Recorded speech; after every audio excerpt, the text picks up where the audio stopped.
Hello, everyone, and welcome to Hit and Hustle from irishsportsdaily.com. I am your host, Greg Flamong, and with me, as always, is Jamie Uwayama, Mr. Jamie University. It is Tuesday, August 13th, and we're going to talk Notre Dame camp. A lot of things are going on right now. We've got offensive line things going on. We've got linebackers coming into focus. We've got wide receivers coming into focus. Got some exciting things to talk about as regards to Notre Dame's defensive ends, Jamie, and possibly their pass rush. You know that I have been very bullish on this pass rush for the better part of like 2-3 months, and that is coming together. So we're going to talk about that. We're going to talk about where Notre Dame came out in the initial AP poll, the preseason poll. I think people will be pretty happy with where Notre Dame stands in that ranking right now. So we'll talk about that and everything else. Thank you, everyone, for tuning in. If you like what you hear, please hit the like button. Please hit subscribe. Please hit the notification bell so whenever it is we are going live. Links to the podcast are in the description below. And Jamie, football is back. And you know what that means? That ESQ Clothing had to bring back the bamboo dress shirts. They are finally restocked. We had a special for them, and then they completely sold out. God couldn't restock the shelves fast enough. We've got more bamboo dress shirts. You've seen them all on your favorite Notre Dame players and coaches. They're made from proprietary fabric that's cooler and softer than cotton.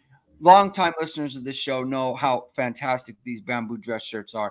It's the best shirt for any occasion. Go to esqclothing.com. Use ISD15 to get 15% off your first order or any order of bamboo dress shirts.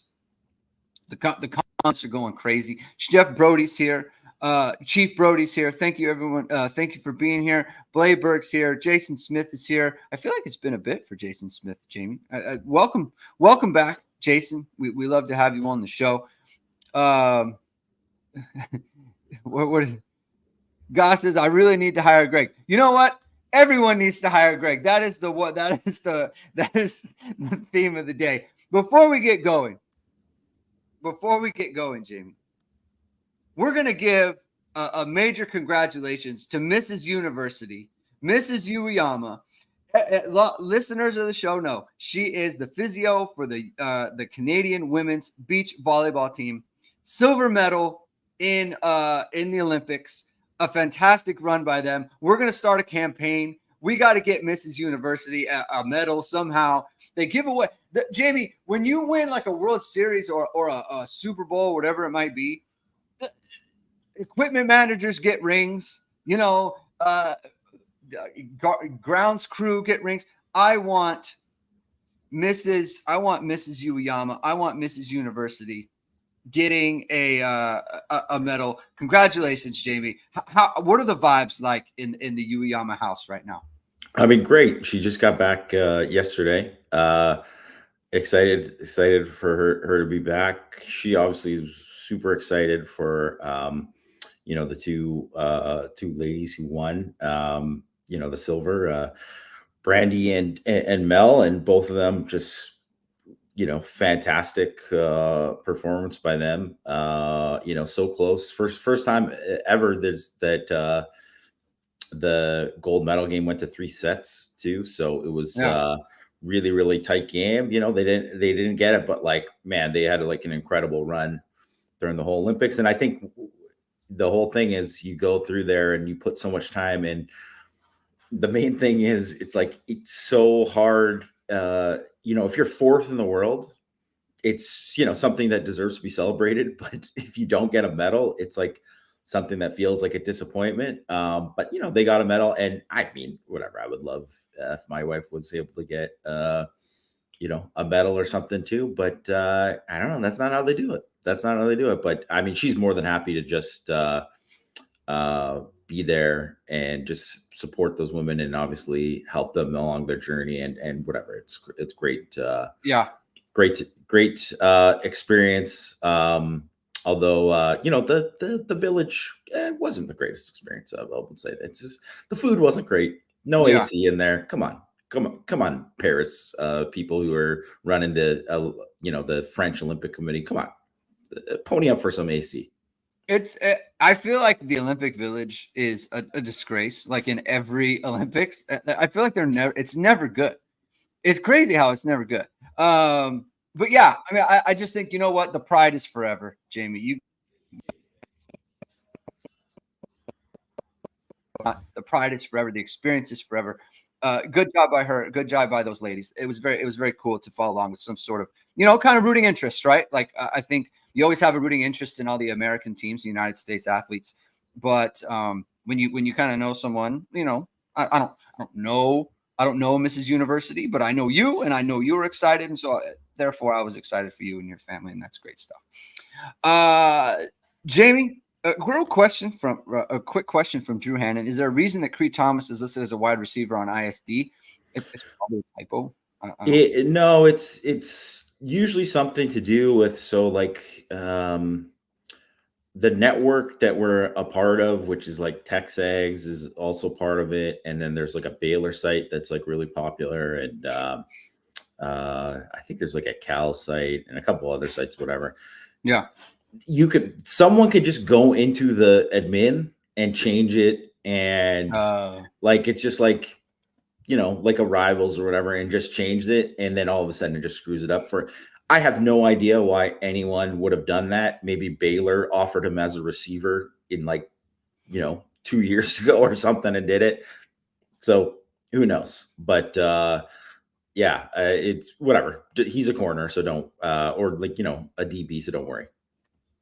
Cool. Yeah, I haven't heard anything about him not playing corner or DB or anything like that. So it's probably what Jamie said. Real quickly, Justin asked, "Is that a Legion Brewing hat?" It is. A friend of mine, my wife and I, we went to Notre Dame, and he is the CEO of Legion Brewing in Charlotte. So head over there. They've got great stuff. We went to Charlotte last year, and it's a great situation. So if you're in the Charlotte area, check out Legion Brewing. I think they have 3 locations. It's something you want to hit up because they do a great job. It's a really fun operation there. All right, Jamie, top 25, AP top 25 came out. I think it was yesterday. Notre Dame comes out at 7 in the initial rankings. I think it's completely fair where they are. I think anything from 7 to 10, I would have thought was kind of in the range of where they belonged. Some teams, notable teams, Florida State is at 10, Texas A&M at 20, and USC at 23. So there's been a lot of talk about the where Notre Dame's schedule and how hard it is and things like that. Here's the thing about Texas A&M. If Notre Dame beats them,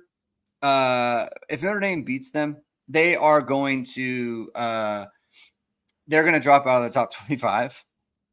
And so therefore they're not going to have a ranked win anymore. If Notre Dame loses to them, then obviously they've lost, but at least they go up in the rankings. USC is going to be a weird situation to see like where they actually end up by the time Notre Dame gets to them in late November.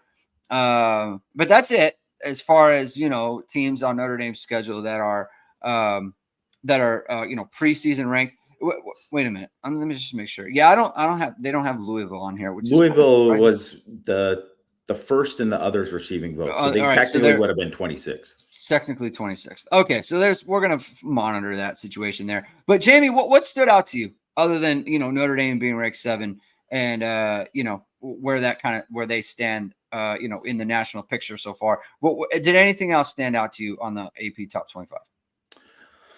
Not really. Like I'm definitely not a big preseason poll guy. I think it's useless. Like let them play first, because it's just it's so dumb. Because let's say a team that beats Texas in week 1, right?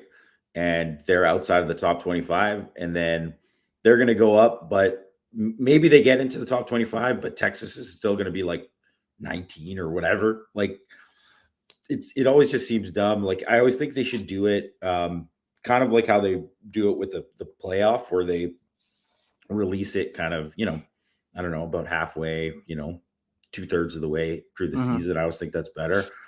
I will say that just I don't know.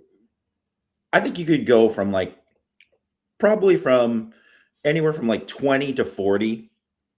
A lot of those teams are thrown in the same boat, right? And maybe you'll have a few of those teams rise up, but a lot of those teams are in the same boat. So like I think the gap between A&M and SC and Louisville could be very small between those teams. Excuse me.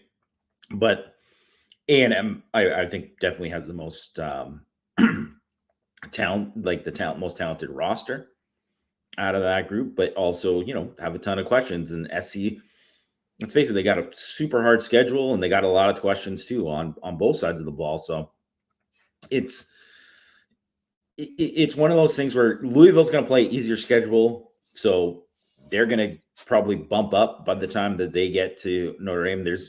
There very well could be undefeated when they play Notre Dame. And SC, who Notre Dame's playing at the end of the year, I would be surprised if they're ranked. But I mean, if they have a good year, they're definitely going to be ranked because they're going to play like a lot of tough teams. But I just based on their schedule, I think there's like a good chance that they're like 7-4 by the time they play Notre Dame, maybe even worse. So it's one of those weird things where how they do the rankings and all that, and what it's worth now. There's just so many years where you look like Stanford was ranked like 15th one year when Notre Dame was about to play them, and then by the time Notre Dame played them, they were like had a brutal losing season. So it just it's one of those things. It's impossible to really judge anything based on the preseason polls. I mean, we're going to find out about USC, week 1, they play LSU. That'll be an interesting game because I feel like both of those programs are, you're not really sure, right? Like LSU obviously lost Mike Denbrock. They lost Jaden Daniels, Malik Neighbors, and Brian Thomas. So it's like there's a lot of turnover there, regardless, their offensive coordinator. And plus, they do have those 2 left tackles. That's really, or the 2 tackles, I should say, not the 2 left tackles, but they have 2 really good tackles. And so, it's BK's second or third year there. So it's going to be interesting to see how that kind of ends up. Florida State is kind of a fascinating one for me. They're sitting there at 10. Wherever they're ranked, it's kind of fascinating for me because, I've brought up before, like Mike Norvell has never coached a game at Florida State when Jordan Travis wasn't meant to be his number 1 quarterback. This is the first time he's actually had to have a team where Jordan Travis wasn't going to be the guy, going into the season, right? Like they've played, he's gotten hurt before and they've gone with other quarterbacks, but those other quarterbacks, that offense was never the same if it wasn't Jordan Travis behind center. And now it isn't. And I think his versatility and his legs really set up a lot for them in like the running game, the way they run their play action stuff, the way they get him outside the pocket. Like DJU is obviously a good passer. He's like a very strong player. Like he's big. He has some mobility, but you can't design an offense around what he can do with his legs, like the way you do with Jordan Travis. So that's going to be super interesting to me in terms of like, where do they go actually with their team and with their offense? I think their defense is probably going to be pretty good still. They have a good roster, right? Like, so they have a pretty good roster there. But then again, like they also had a lot going on with the portal. Like they definitely hit on the portal last year. Apologies for everyone who can hear that. We're getting some work done at my house. I apologize for the noise. But that's kind of where I'm at with Florida State.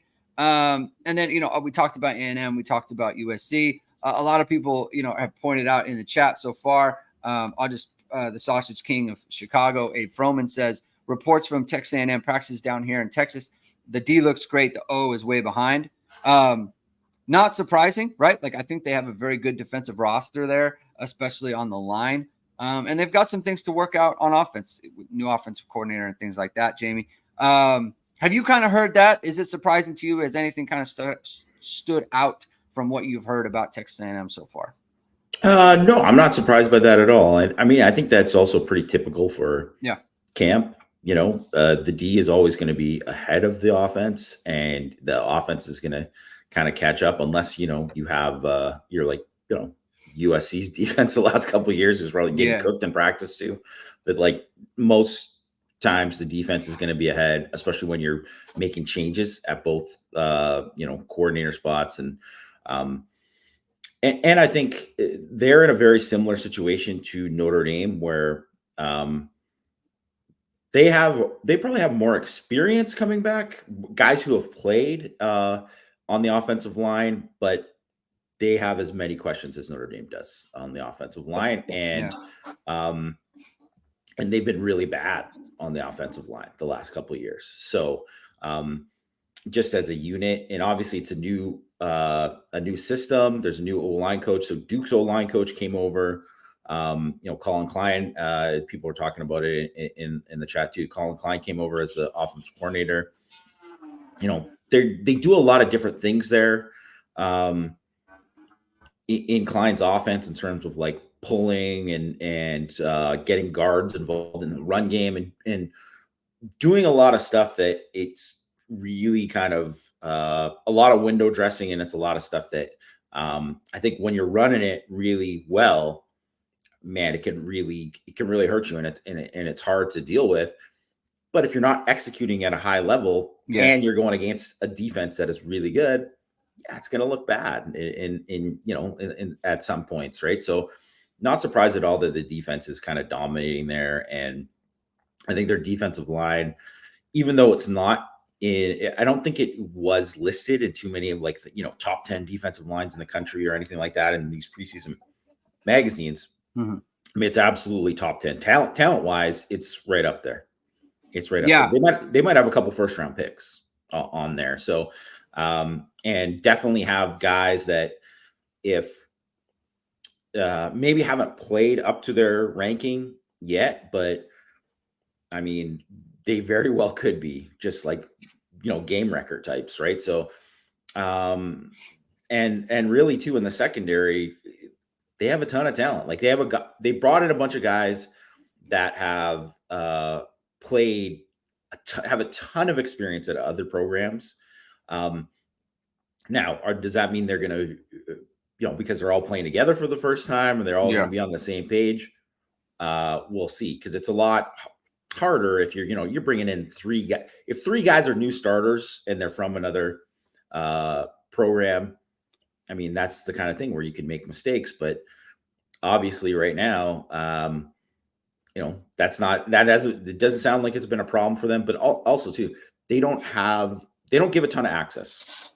Yes. So you're only getting kind of like what they kind of want you to hear. So we have no idea really what's going on there, that based on, kind of reports or whatever, they can't report stuff. Like Mike Elk was very, very strict with what they can report.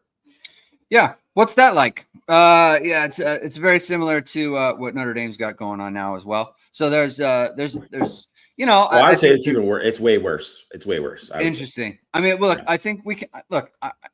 I can very much count on Texas A&M having a good defense. I mean, Mike Elko's a good coach, right? Like he's a very, very good coach. So he knows how to coach that side of the ball. So they're going to have a good defense there, and it's going to be kind of a dogfight or a rock fight, or whatever kind of fight you might be thinking of in that game. And if Notre Dame's going to go into a rock fight, Jamie, they're going to need to bring their offensive line. And so, it was noted by, Mike and Matt from, I guess was it Saturday or Friday or Saturday, that they had gone into individual drills. It wasn't like a team drill where you lined up the whole offensive line against the defense, and then they did some things. It was an individual drill where they lined up the offensive line. You had Anthony Knapp at left tackle and Sam Pendleton at left guard with the ones. And then you had the normal, Ashton Craig, Billy Strouth, Emil Wagner on the right. I don't know what I'm taking from that. I'm taking very little from that because I just don't think that. I don't think they would do that, frankly. If it was like a big deal, I don't think they would just throw Anthony Knapp next to Sam Pendleton at left guard and be like, and show the media like, hey, this is what it is. They know we're going to talk about it, but I don't think that's what Notre Dame's going to go with. But it is something that, you definitely have Anthony Knapp, who's the number 2 guy, and you have Tosh Baker, who's on the left side. Personally, it is what it is, right? the thing about Tosh Baker that I don't really understand is I can't believe that his issue is that it's mobility because of the basketball stuff in the background. Like, it just, for whatever reason, doesn't have the best feet. It seems to me. I mean, maybe you can correct me if I'm wrong, but that seems to have been kind of the problem. Like, there's been an athleticism issue, the ability to move. That's shocking to me. That being said, we've noted it before. He can move forward. Notre Dame can move forward, right? And it looks like Pat Coogan is look, Rocco is still battling at left guard. Fine. He's still battling. In my opinion, if Pat Coogan seems to have the leg up at this point, he probably has the leg up, period. And I'm personally expecting to see him come out with the first team in Kyle Field, on Kyle Field. So what do you let's just say Pat Coogan and Tosh Baker are on your left side. What are you kind of what are you looking for? What do you expect to see a bunch of if that's going to be the battery that Notre Dame goes with against Texas A&M?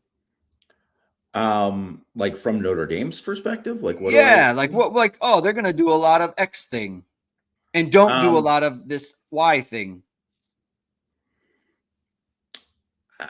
I don't know. It's tough to say. I mean, we haven't seen enough from the offense Yeah. to really say like this is what I expect from them. I mean, I think whoever the left tackle is, and whoever the left guard is, I expect that side's going to get a lot of help.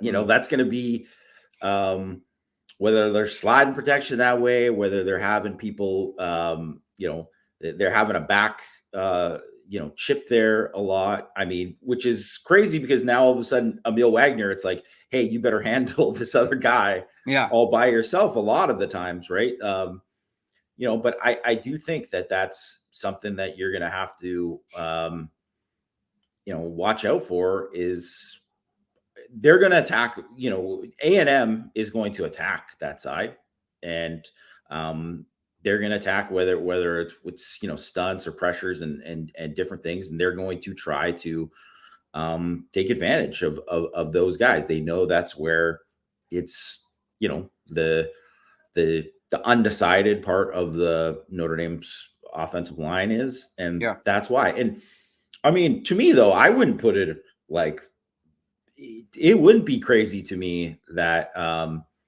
Knapp and Pendleton start in week 1. I don't think it's like likely, but it's not crazy. It's definitely not crazy because I don't think, they're not going in doing that, whether it's just like a shot across the bow to Baker and Coogan and Spindler and being like, hey, you guys aren't practicing at the level that we want you to. You better do this or these guys can take your spot, because that always happens. There's always messages sent, by coaches during that time.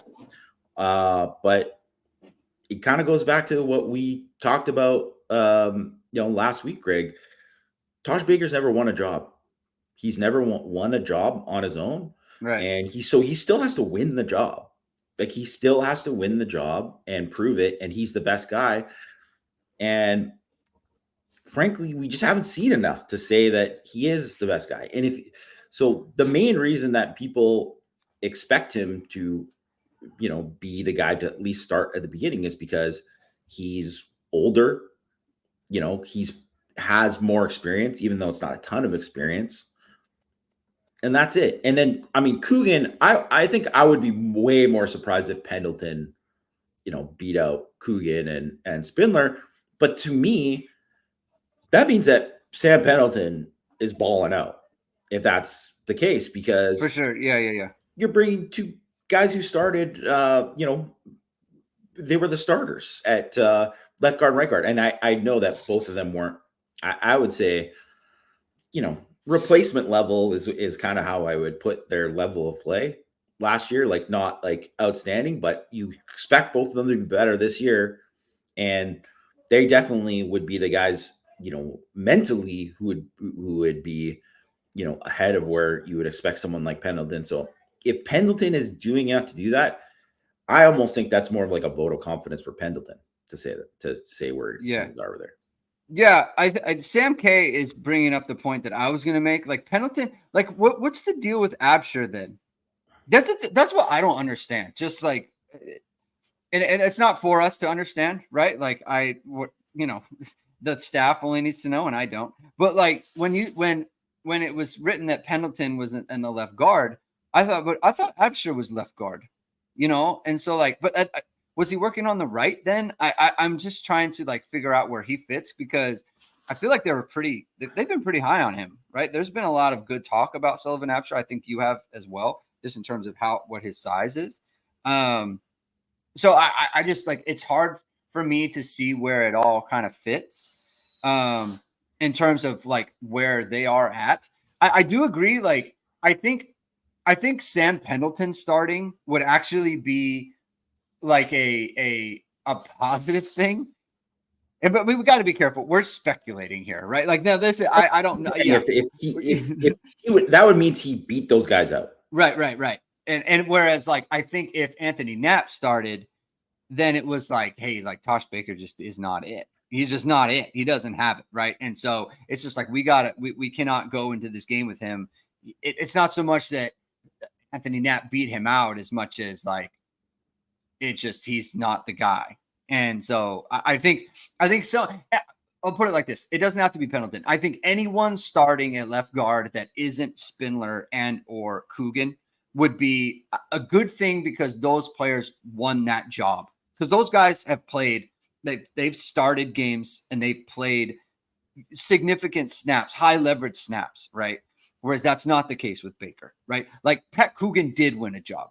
Rocco Spindler did win a job. They did go out there. Now, like you said, replacement level, or just not, for what a Notre Dame offensive lineman, that, we would expect that to be like that. Maybe not like a high level player, but like they're still taking a bunch of snaps. If they get beaten out by somebody, then someone's playing some pretty good football, right? Not necessarily the case on the left side. So that's kind of where I'm at with that situation. A lot of people pointing out. Go ahead. Well, I would say too that we shouldn't read too much into any of it right now, especially kind of like the stuff with like, man, I thought Absher was the next guy in. Well, it's like, yeah, it's so fluid. Absher hasn't proven anything. Like, he hasn't proven anything. To the point where, he would absolutely, because I mean, he's only been on campus for a year. So he has so much to prove. And it doesn't mean that, guys don't take a jump in camp, and that all of a sudden, like Pendleton, who was, working at center as well, if all of a sudden, that he hasn't been having just a lights out camp, and they're just like, man, we got to give him a look here. And it might even be something as giving him a look, right? Yeah. Because I think people will remember, like, Pat Coogan was the backup center, and then all of a sudden they're like, well, Coogan's, working in at guard, and everyone's like, oh, okay, there's there. And then there was a point during last camp too that Emil Wagner, they were like trying him out at guard because they were trying to figure out the things. And I mean, don't get me wrong, these aren't ideal scenarios. You want to have someone in place, and you want to have things figured out beforehand. And honestly, it would have been the best thing possible for Notre Dame. Would have been, okay, Jagusah's out, Baker's in, and it's like, that's his spot. It's secure. Everything's there and whatever. But I mean, maybe it will be that way, but it's like he hasn't proven it yet. And you want to just see where they're at. And I also think that there's a very good chance that whoever starts the game doesn't finish that game, or isn't the starter by the time they get to Louisville. It could easily happen that way. I think, because right now, and I know people wouldn't want to hear this because it wasn't it wasn't a situation where you're thinking about 2021 was obviously a bad situation for Notre Dame on the offensive line, but it took them about halfway through the year to kind of figure out who's going to be there. I do think they're going to be there, even though, they don't have a Joe Alt kind of weighted into the mix. I do think they're probably across the board, they're going to be in a better situation than they were in 2021. But, it's also not something where there's so much young talent there that things are going to get worked out, and we don't know who the guys are, other than we feel good about, Shrouth and Craig to say, like, I think these guys are going to be multi-year starters, put them in pen. These guys are going to be good here 4 years, and they're going to be that. And then they're going on to the NFL and so on and so forth. And everyone else, it's going to be like TBD, because we don't know that Gerby Lambert isn't starting in halfway through the year, right? Like, it just could be the way it is. I think so. I'm glad you brought up 2021, because I've seen that comp a lot, or people make reference to 2021 a lot this year. And I think the thing that people need to kind of realize about that season specifically is, A, the line was not good in the beginning, but also it was married by the fact that they had the worst quarterback for that particular line that they could have had. Yeah. In Jack Cohn, who, like, because there was no surprise that line looked better when they had Buckner in there, because he could move around and he could help them out, right? And so add to the running game, and yeah. Exactly. So I think that, like, we look at 2021, it's like that line, that offense was like that because of that line, but it was the combination of the line plus the wideouts, right? Because they didn't have that. They just did not have the kind of the multiple ways that they could hurt you at wide receiver that Notre Dame does this year, right? So that was another complicating factor. Plus, you had an immobile quarterback, right? So I think that, let's just say the line is the 2021 equivalent. Notre Dame is much more prepared to mitigate that this year than they were at that time, because they just didn't. And not just that, but they have all this time to solve the problem of their left tackle going down, and not in the second quarter of the first game, right? So that was another problem that didn't do them any favors. And so you can do yourself a favor. And if you want to solve a problem of having a better media company, then you can go to VSR Media, founded by Notre Dame football pregame host and Emmy award-winning anchor Vahid Sadwazadeh. VSR Media provides professional and cinematic video and photo. Whether you're looking for a collegiate or pro-level highlight reel, have a personal story to tell, or aiming to diversify and grow your business, VSR Media specializes in short and long-form video storytelling, social media management, and website design. VSR Media also captures professional headshots, senior and sports photos. Contact them at vsrmediacompany.com. Mention Irish Sports Daily to receive 20% off your first project. Visit them online or give them a call at 574-800-9106. There's a lot going on with VSR Media, Jamie. You have all these different features, kind of like the Notre Dame wide receiving corps. Now, I think I'm starting to get a little excited about the Bo Collins situation. Okay, I'm not going to lie. I see him moving around. I see him accelerating. This is against air now, right? I see him accelerating with the ball in the air and finding the ball and catching the ball over his shoulder. Okay. I know what Jordan Faison can do. I know what Jaden Greathouse can do. I feel like there's an intriguingness with Jaden Harrison. Obviously, Chris Mitchell, right? And what he can do. The only question with him is, like, can you replicate the production that you had? Maybe not the production itself, like not the numbers, but the types of things that he could do at FIU. Can you do it at a major university like Notre Dame and the opponents that they play? And then you have Jaden Thomas as well, who obviously can be a playmaker for Notre Dame. Do you feel like this wide receiver core has the ability to be explosive in order to just, like, do it against every opponent that Notre Dame has? Because I feel like that is the key, right? Notre Dame saw a ton of explosiveness last year, but not in those big games, not in the games that they had to be explosive in, right? Consistently. Do you feel like this group can do that? Because I feel like that's kind of the key to everything as far as not just, in the passing game. I think we kind of know, like Jeremiah Love and Jadarian Price and the quarterback, Ray Leonard, like they can be explosive. But what about these wide receivers? Do you feel like there's an explosiveness component that where they can do this against any defense that they face? I think that's true. Like that is, I mean, it's a definite possibility. I mean, you have to see it kind of manifest on Saturdays, but you just look at it and everyone, it's something that I mentioned on Power Hour too. Everyone they added to the lineup brings speed. It had majorly upgraded the speed and the athleticism of the position for Notre Dame, right? So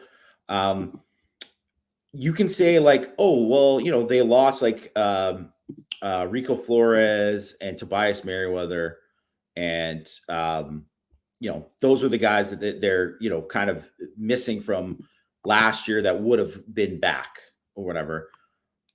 I mean, Mitchell and Harrison can fly. Both those guys are like 4.4, maybe even lower 40 type guys. Bo Collins is, he just made the freaks list for Bruce Feldman.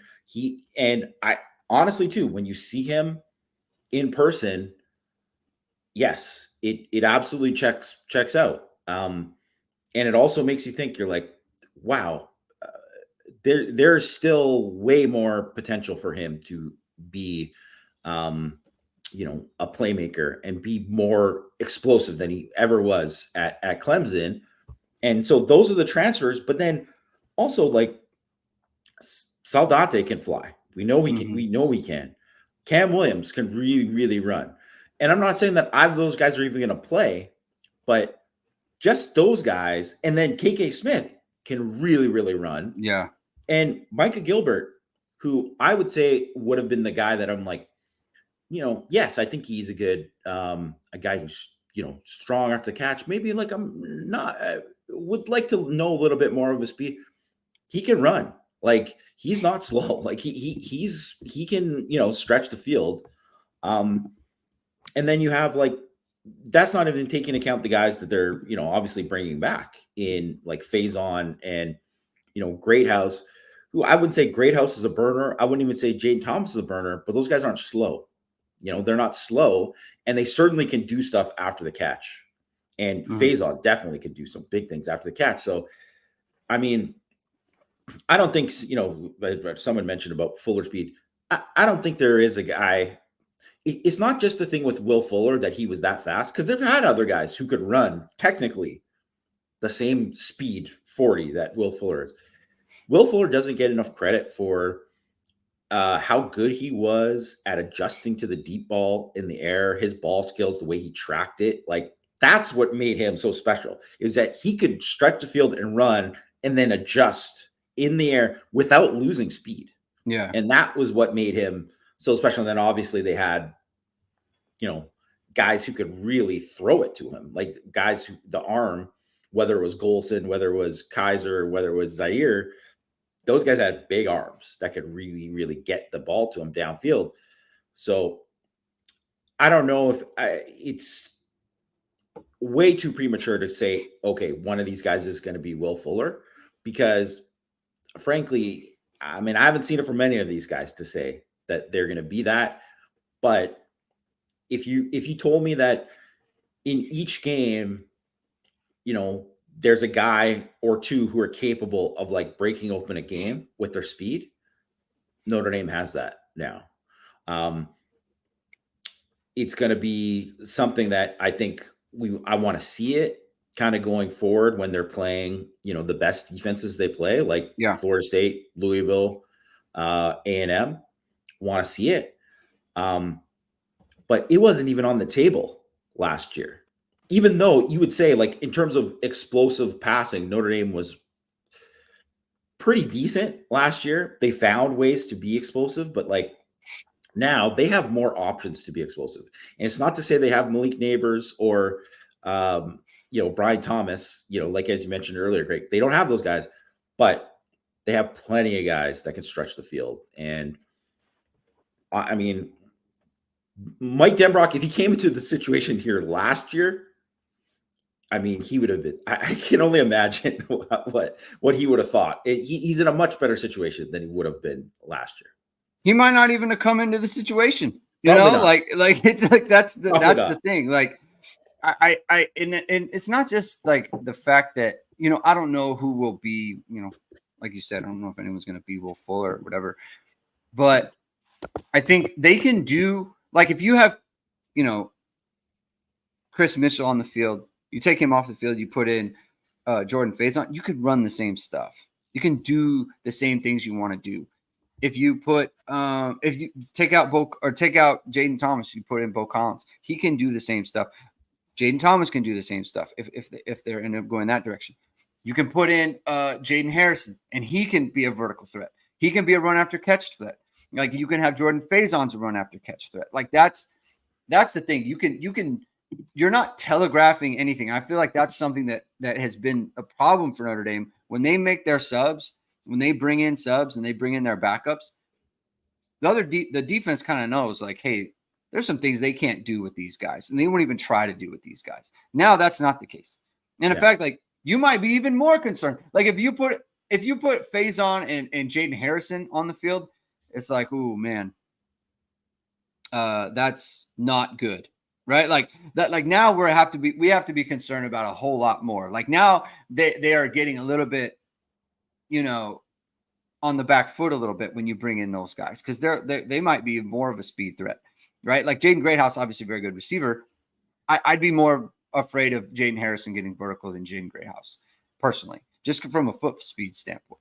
And so I just feel like that is the key to this, even more so that, because look, I think and last year is like a perfect example. Like, last year against Ohio State, like, how many good drives did they have? Like just in terms of success rate and where the ball moved, like in the first half, how many good drives did they have?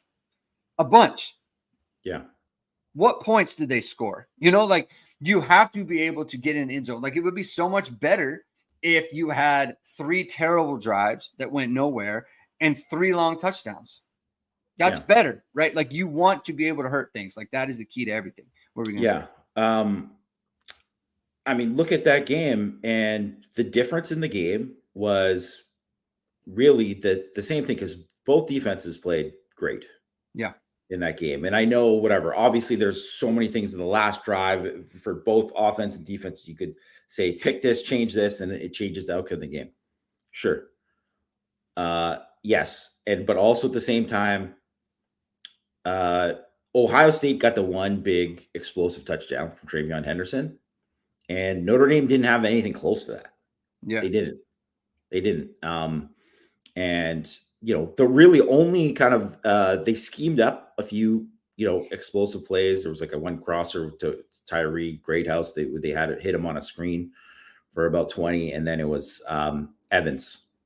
Had, I think, a couple. But I think that when I'm thinking about this game against Texas A&M, that might be the kind of thing that wins the game. Right. And really, too, that's what, if I'm looking at A&M, who everyone knows A&M, they got some questions on offense, what can they do? All that kind of stuff. How good are they going to be? Well, they got athletes. That's the thing. They got athletes. Losing Reuben Owens, who I don't know if people saw, but, I think most people follow closely know that Reuben Owens, who's a 5-star running back. I mean, he was a guy who's a home run hitter, right? He was an elite speed guy. Definitely was the biggest big play threat out of the guys that they had in the backfield. And, he's going to be out for the season. So that's, a big loss for them, because that's the kind of guy who could flip a game. And they have other, receivers that can fly too, that are unproven. I think they're they're probably in a worse situation than Notre Dame in terms of, like, maybe having more guys back, but like way more guys that are unproven, period. And, are they going to have any freshmen who are like really ready to like make that kind of big explosive play in the game? I don't know, but they definitely have recruited some very, very fast freshmen. But in that game, it could be something like Jaden Harrison might have one catch in the game, but if it goes for 40 and a touchdown, Yeah. that could be the difference in the game. It could be. Right. And that's like explosiveness is like I just feel like it's everything, and so I just feel like I just adding that element because and I think the thing is and my biggest thing whenever I look at an offense, I always think of it from a defensive point of view, and it's like what am I afraid of? And I just feel like there's so much to be concerned about because Price can hit a home run and Love can hit a home run and the quarterback can hit a home run. Then you add in the wide receiver. Then we're not even talking about Mitchell Evans at this point. Like Notre Dame has a lot of ways to really gash a defense, and that is concerning, right? It makes you think about like how do we want to bring pressure? Where do we want to bring pressure from? When can we bring pressure, right? Like it goes into everything because if you're unsound in the back and you get burned for a big one, it just like that's how the points rack up. Like people ask the question about hold on one second. People ask the question about like what points. I think someone asked I saw a question somewhere, maybe it was in the chat about like how many touchdowns do you think Notre Dame will score? And it's like we tend to think of that in a big drive standpoint, but it's like if you can get like 2-3 quick ones, that doesn't even include like those are almost like ghost possessions. It's like doesn't because they happen so fast, it like adds a possession to what you have. So it's just like that's the thing that can kind of boost like when teams score like 40-50 points a game, it's like that's why, because they have all these extra possessions because they're scoring so quickly. And that's something that could be an element for Notre Dame this year. So that's something to track. The last thing I wanted to bring up, Jamie, and I know you've been a big, you've been flagging this for a long time about Jordan Botelho, and you just felt like something's going on with him. And last year, he just didn't look good. He thought he was carrying something. Physically, he didn't look as good. You've been talking a lot about him this year and just like what you've seen and from being on campus and how he looks and how he's moving around. And I feel like when you have a player who knows he's fit, he's strong, they move different. They have a different type of confidence, coupled with, what we're hearing about Josh Burnham having a really good camp, coupled with RJ Oben, coupled with Boubacar Traore. We know Howard Cross and Riley Mills can get after the passer. How good can this? I feel like this pass rush, Jamie, can be really, really good, like among the best in the nation. Good. I'm just wondering, like, how you feel about that. I think I do think it has the potential to do that. And I mean, I wouldn't put those edges right now. I think they have a lot to prove to kind of get to the point where we say, hey, this is like Akwara and Kareem and Hayes and Ogadeji and Jameer Jones. And I think we need to see that on the field more to really kind of do that. But I really do think that it has a chance to be, first of all, way better than it was last year. Because I think that was probably the thing that was missing the most from. You had really good interior pass rush. Cross was one of the best interior pass rushers in the country.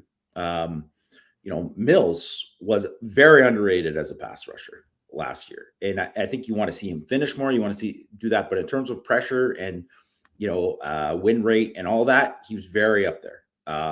And he's a guy who could, wreck a play just from, just dominating a guy in a pass rush. And I didn't think that they got enough of like, I think Marist was solid, but not like, definitely not like not anyone feared, not like that. And very good at I think he was better as a blitzer than as a straight pass rusher. And I think maybe missing JD Bertrand, that could be something that I think could be a little bit, I'm a little bit worried about because I don't know. Bertrand was so good last year. as a pass rusher, just wherever he was lined up, whether they were running a game, whether he was blitzing. He was one of the best pass rushing linebackers in the country last year. And I think, so here it is right here. He was 4th out of Power 5, linebackers with 50 pass rushes, pass rush opportunities in terms of win percentage. And he was a guy who just consistently won, whether it was on a back, whether, was a guard pulling, whatever. He found a way. And I think he's already kind of shown a little bit of that in camp for what he's doing with Atlanta too, which is exciting for him. Yeah. It's great to see. So whether or not like Kaiser, who I do think is a pretty good blitzer too, Kaiser or Bowen, KVA, all those guys can do it. At that same level, maybe that drops down a tiny bit, but probably not as big. But I do think the edge pressure is going to be so much better. And I am telling you too, Botello, and it's something that Matt, highlighted, wrote a story on. People should, check that out. Botello went to Florida to do some training. Jalen Sneed went as well. They did in the off season. And, he's an explosive guy when he's healthy, and he needed to lose that weight. He was too big. He was blown up. He needed to lose that weight. And he's just twitchier, more explosive, better change of direction, more burst. And motor wise, he's always had a great motor. But when you're carrying an extra 20 pounds. Yeah, I was going to say, it's easier to have a motor when you're fit. Yeah. And really too, like, I think that's the one thing too. Oben is already a very good pass rusher. He is a very, very good pass rusher. His questions are more about like what he can do every down, and if he can kind of do that. But I really think too, that's where Burnham too is like, don't sleep on Burnham being an every down. If he doesn't, if Oben doesn't get to that, Burnham could maybe beat him out to be more of an every down guy, or they're more of a split there.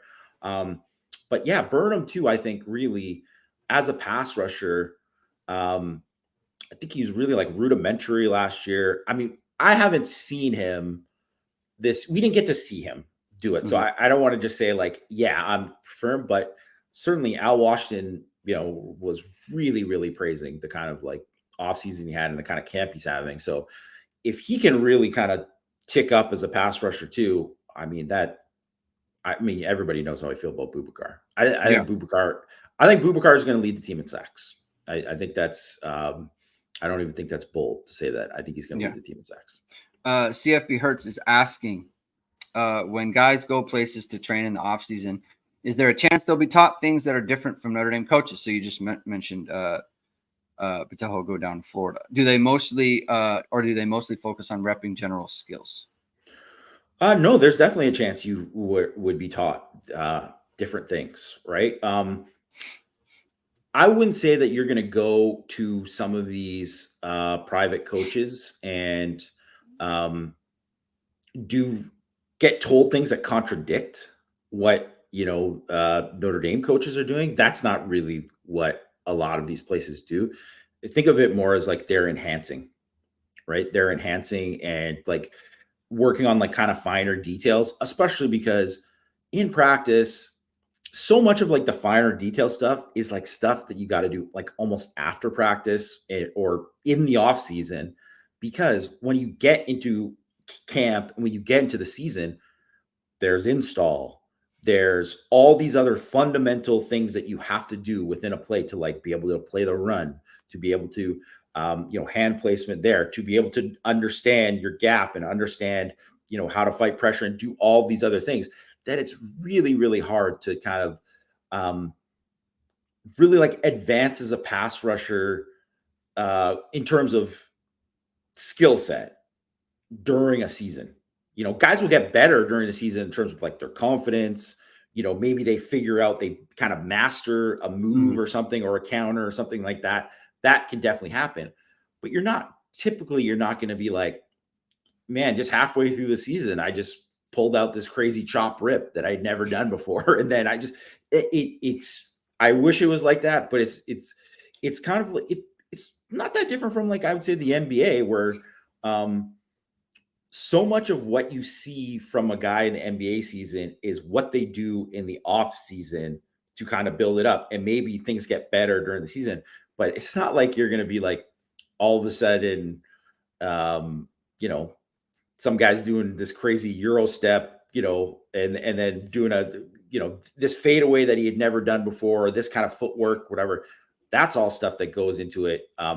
But specifically with this Florida thing, a lot of that was, training and stuff to get them like,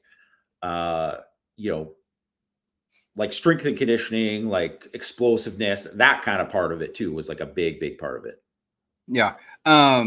Man, Jamie, when we start talking about this defensive line situation, I mean, it's like it really raises the floor because it's just hard to score. If you have a defensive line like this who could just get after it's so hard to score. It's so hard to game plan.